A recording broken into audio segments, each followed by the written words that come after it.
जय गुरु जी, शुक्राना गुरु जी। सभी प्यारी प्यारी संगत को जय गुरु जी, शुक्राना गुरु जी। संगत जी, आज हम आपको बहुत ही प्यारा सत्संग सुनाने वाले हैं। सत्संग किसका है और क्या है सत्संग में, सत्संग को पूरा सुनिए। सत्संग में पूरा सुनेंगे, लास्ट तक जरूर सभी सुने और शेयर जरूर करें। उससे पहले करेंगे हम यहाँ पर पवित्र मंत्र जाप। आप भी हमारे साथ पवित्र मंत्र जाप कीजिए। ओम नमः शिवाय, शिव जी सदा साय। ओम नमः शिवाय, गुरु जी सदा साय। ओम नमः शिवाय, शिव जी सदा साय। ओम नमः शिवाय, गुरु जी सदा साय। जय गुरु जी, शुक्राना गुरु जी। आंटी जी का सत्संग सुनिए। जय गुरु जी, शुक्राना गुरु जी। अनंतम अनंतम शुक्राना। ओम नमः शिवाय, शिव जी सदा सहाय। ओम नमः शिवाय, गुरु जी सदा सहाय। संगत जी, आज ये मेरा 6वां सत्संग है जो 7 दिन की सेवा गुरु जी ने बख्शी है। बार बार शुक्राना, गुरु जी ने इस लायक समझा, सेवा दी। तो सबसे पहले तो मैं कल का ही बहुत बड़ा एक मेरा सत्संग है। कल गुरु जी का बड़ा स्वरूप हमारे घर पे आया। गुरु जी खुद हमारे घर पे आए। शुक्राना गुरु जी, बहुत बहुत शुक्राना। कल क्या हुआ कि बहुत दिन से मैसेज आ रहे थे कि तेरे घर पे आऊँगा, बड़ा स्वरूप। 2-3 सत्संग आ गए थे सामने और मैसेज भी आ रहे थे कि मैं तेरे घर आऊँगा, और सत्संग के भी आ रहे थे बहुत ज़्यादा कि वो सत्संग करना, बड़ा मुँह मीठा करने की तैयारी कर लो। कई मैसेजेस आ रहे थे। तो और मेरे मन में भी बहुत दिन से था कि गुरुजी का बड़ा स्वरूप चाहिए। तो काफ़ी 1-2 जगह पूछा तो नहीं हुआ। कल 2 दिन पहले बात हुई तो कल मंडे भी था और सडन क्या हुआ कि कल 10:30 बजे के करीब मैं निकली और उस समय बहुत ज़्यादा गर्मी हो रही थी। मैंने तो रास्ते में बोला कि गुरुजी थोड़ा सा तो दिन ठंडा कर दीजिए, और इतना भी बोला था कि थोड़ी बहुत छाया होने लगी। और जब गुरुजी का स्वरूप ले लिया, वापसी पे आ रहे थे तो इतनी तेज़ बारिश।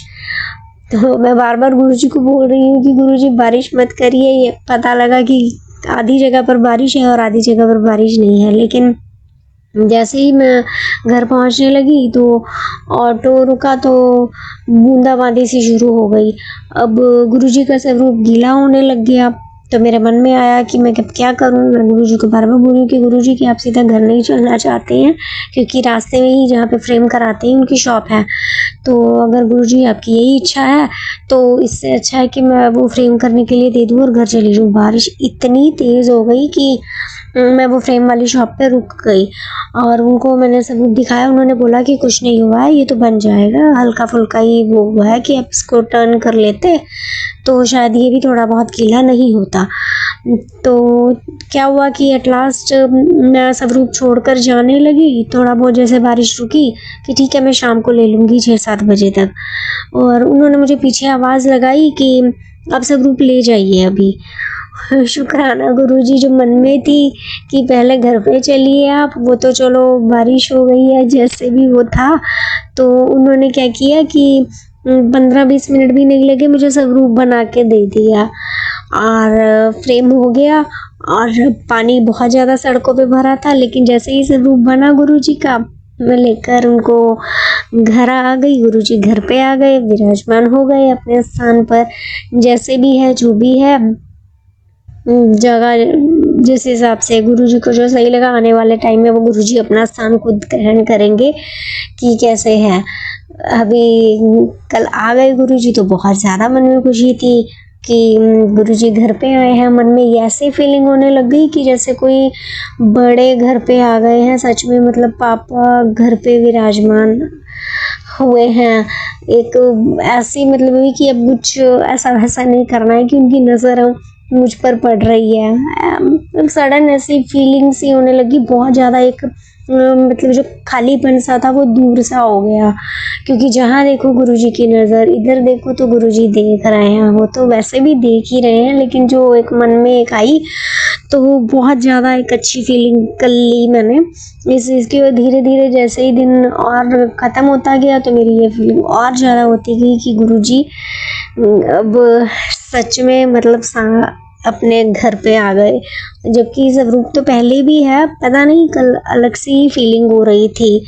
तो शुक्राना गुरुजी, आपने ये बहुत बड़ी ब्लेसिंग दी कल के दिन मुझे। मेरे मंडे के फास्ट भी रहते हैं, सावन में शुरू किए थे, और अभी कल मुझे जो गुरुजी ने सेवा दी कि 7 दिन तक लगातार अपना 1 घंटे का सत्संग सुनना है, अभी उसका कल 7 दिन पूरे ही हुए थे और आप कल घर पे, हाँ, अपने घर पे विराजमान हो गए, जो कि मेरे लिए बहुत बड़ी ब्लेसिंग है।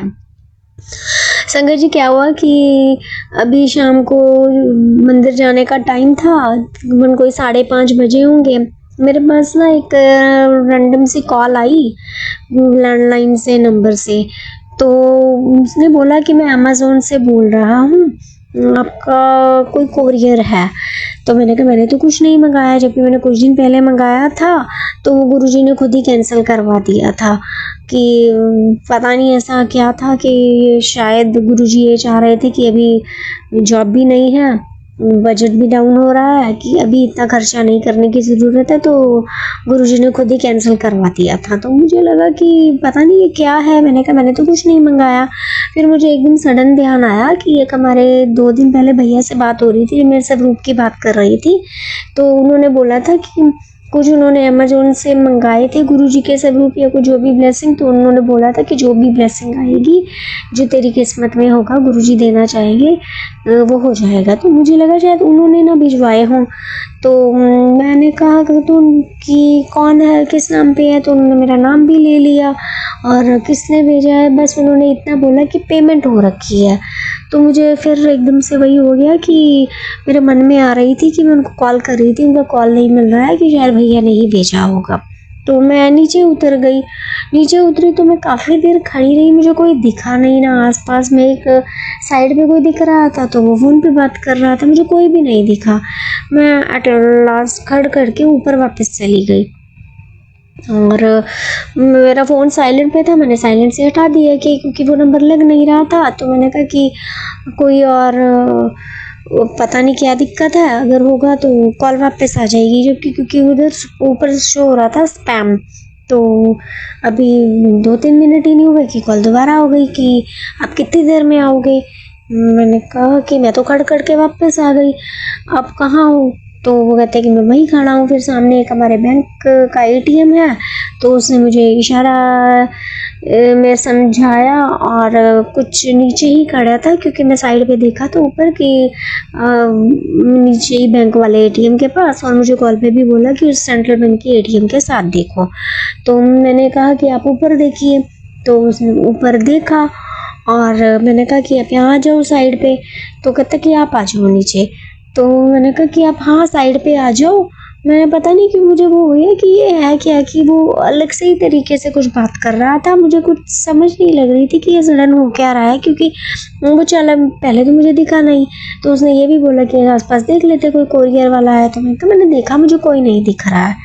तो मैंने एकदम से देखा कि मैंने कहा कि आप आ जाओ यहाँ पे साइड पे, मेरे मतलब घर के बाहर एक एटीएम पड़ता है कि हार्डली वो बाइक पे था कि 2 मिनट भी, मतलब वॉक इन में क्या 2 मिनट भी बहुत ज़्यादा, मतलब 10-12 कदम होंगे। तो मैं नीचे आ रही हूँ, तो मैंने सिर्फ इतना ही बोला कि आप इस तरफ आ जाओ। तो मुझे पहले तो उसने ऊपर देखा और मुझे भी देख लिया, मैंने भी देख लिया, और मुझे एकदम से बोला कि मैं नहीं आ रहा, बड़े गुस्से में बोला कि मैं नहीं आ रहा, और फ़ोन काट के गायब, कुछ पता ही नहीं कहाँ गया एकदम से। मैं नीचे चली गई कि चलो नहीं आ रहा तो भी मैं वहीं चली जाती हूँ, थोड़ी सी वो है दूरी पे। मैं नीचे गई तो वो है ही नहीं। मैं शॉक्ड, हैरान, मेरे मन में तो एक बार आई कि ये क्या प्रैंक था या क्या था, कि ये कैसे एग्जैक्टिव की समझ ही नहीं आई। मैं भैया का फ़ोन फिर मिलाने लगी तो उनका फ़ोन भी नहीं मिला।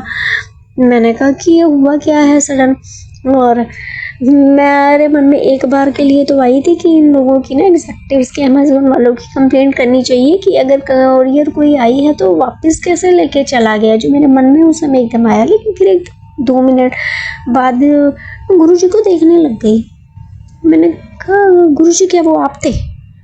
मेरे एकदम से मन में पता नहीं क्या आई और मेरे मुंह से एकदम निकला कि गुरुजी क्या वो आप थे? मेरे को उस समय मंदिर जाने की जल्दी थी, क्योंकि जैसे प्रदोष व्रत चल रहे हैं तो सूरज छिपने के बाद वो जो प्रसाद है वो भोग नहीं लगाते, तो मेरे को मैं प्रसाद बनाने लगी और मुझे गुरुजी को भी भोग लगाना था कि जैसे कल घर पे आए तो कड़ा प्रसाद का हमने कहा कि गुरुजी भी भोग लगा लेंगे। और क्या हुआ कि मेरे मन में जैसे एकदम से आई, तो मैं उस समय तो फटाफट से गुरुजी को भी भोग लगकर और प्रसाद लेकर मैं मंदिर चली गई। मैं रास्ते में ये चीज़ बोलती कि गुरुजी अगर आप वो थे तो प्लीज़ कुछ तो इशारा दीजिए, कुछ बताइए मुझे कुछ। मेरे मन में एक ही चीज़ रही कि गुरुजी वो आप ही थे, कि आप आए और एकदम से चले गए। तो क्योंकि उसी समय जैसे आए थे घर पे, तो गुरुजी का मुझे पता नहीं क्यों अंदर से बहुत ज़्यादा अभी तक भी यही है कि वो गुरुजी ही थे। तो मैं वापस आई, मैंने बहुत देर बाद, क्योंकि मुझे पहले सत्संग करना था, जैसे कल 7वां दिन था सत्संग का, और मैंने बहुत किया पर गुरुजी के मैसेज ऐसे नहीं आए। लेकिन रात को जाकर एक सत्संग सामने आया। वो आंटी जी काफ़ी अच्छे गुरुजी के पुराने जो उनके वाणी है वो बताते होते हैं। तो उन्होंने सत्संग में जब मैंने सुना तो वो बोला कि गुरुजी जब मिलने आते हैं घर पे या हमारे घर पे आते हैं तो किसी न किसी रूप में वो आते हैं और वो बता देते हैं मैं इस रूप में आऊँगा, मैं इस चोले में आऊँगा, इस कलर के कपड़े डाले होंगे। तो उनका ऐसा कुछ मैसेज था, तो उनको पहचान लेना चाहिए पर उनको बोलना नहीं चाहिए कि गुरुजी वो आप है सामने, और मतलब उनका स्वागत करना चाहिए। तो जब ये ऐसा एक वो हुआ तो मुझे फिर हो गया कि मैं शाम से वो चीज़ बोले जा रही हूँ कि मेरे को और भी ज़्यादा मतलब ये इस चीज़ पे वो हो गया भरोसा कि वो गुरुजी ही थे। तो शुक्राना गुरुजी आप हमारे घर पे आए और बाहर से आए, इस चीज़ का वो है, लेकिन आपने मुझ पे नज़र डाली और इसका बार बार शुक्राना। आप मुझसे जो सत्संग शेयर करवा रहे हैं इसका, क्योंकि कहते हैं कि जब गुरुजी की इच्छा से सत्संग शेयर होता है तो उस चीज़ के ऊपर एक कॉन्फिडेंस हो जाता है कि वो गुरुजी ही थे। तो शुक्राना गुरुजी, मुझसे कोई गलती हो गई है तो मुझे माफ़ करिएगा। बार बार शुक्राना, इसी तरह अपनी कृपा बनाए रखिए। और अगर मुझसे कोई भी गलतियाँ हुई हैं सत्संग को सुनाने में या मुझसे आपका कोई मंत्र जाप करने में या कोई भी पाठ करने में, क्योंकि मुझे कुछ नहीं आता है अभी, मुझे जो जैसे बोलता है या जैसे आपके मैसेज आते हैं मैं वैसे करती जाती हूँ। और जब आपने बोला कि अमृत वेला का सत्संग करना है, अमृत वेला के सत्संग आए, उस सामने उसमें शब्द भी थे, बाद में सत्संग भी थे, 1-2 शुक्राना सत्संग और मंत्र जाप, तो मैं वो करती रही। फिर मुझे पता लगा कि सुबह के टाइम सत्संग नहीं करना चाहिए, तो मैंने मंत्र जाप से जैसे मुझे आपने हुक्म दिया मैंने वैसे किया। अगर मुझसे कोई गलती हो गई है तो मुझे माफ़ करिए, मुझे सिखाइए कैसे करना है, और इसी तरह ब्लेस करते रहिए सारी संगत को, मुझे भी, और जो आंटी जी सत्संग शेयर करते हैं इनको भी ब्लेस करिए, और अपने बड़े मंदिर भी बुलाते रहिए। अब आप घर पे आए हैं तो मुझे मन में जैसे हो गया है कि मेरा घर पूरा हो गया है। पूरा क्या कि अपने घर पे गुरुजी खुद आ गए हैं। मुझे सच में बहुत अच्छा लग रहा है, ऐसे कि मेरी सारी जैसे कमियां ही दूर हो गई जो मैं बार बार कहती थी कि गुरुजी अपनी बेटी को हारने मत देना। तो अब मुझे मन में वो चीज़ आ गई है कि गुरुजी अब आपकी बेटी कभी हार ही नहीं सकती, चाहे जैसे मर्जी हो जाए। वैसे ही मैं पहले ही आप पे सरेंडर हूँ, अब तो ऐसे लग रहा है कि सब कुछ बस आप ही देखेंगे और आपने ही जैसे मर्जी करना है। मेरे मन में कल से यही चीज़ आ रही है और मैं बोल भी रही हूँ कि अब आपकी बेटी कभी नहीं हार सकती। अभी फ़िलहाल के लिए मैं इस सत्संग को विराम करती हूँ। अगला सत्संग गुरुजी की कृपा से मैं फिर शेयर करूँगी, और अभी मंत्र जाप के साथ इस सत्संग की मुझे विराम देने की आज्ञा दीजिए गुरुजी। ओम नमः शिवाय, शिवजी सदा सहाय। ओम नमः शिवाय, गुरुजी सदा सहाय। जय गुरुजी, शुक्राना गुरुजी, बार बार शुक्राना, बार बार शुक्राना। आशा करती हूँ आंटी जी का सत्संग आप सभी संगत को प्यारा लगा होगा। प्यारा लगा तो चैनल को लाइक एंड सब्सक्राइब जरूर करें। और अगर आप भी अपने सत्संग शेयर करना चाहते हो तो अपने ऑडियो रिकॉर्ड करके मेरे व्हाट्सएप नंबर पर भेज सकते हैं। आपको गुरु जी महाराज की सभी ब्लेसिंग, सभी महिमा के बारे में इजीली पता चलेगा। हमसे कुछ गलती हो गई हो तो प्लीज़ हमें क्षमा करना। अभी हम करेंगे सत्संग को यहीं विराम। पवित्र मंत्र जाप के साथ आप सभी पवित्र मंत्र जाप कीजिए। ओम नमः शिवाय, शिव जी सदा सहाय। ओम नमः शिवाय, गुरु जी सदा सहाय। ओम नमः शिवाय, शिव जी सदा सहाय। ओम नमः शिवाय, शिव जी सदा सहाय। ओम नमः शिवाय, गुरु जी सदा सहाय। जय गुरु जी, शुक्राना गुरु जी।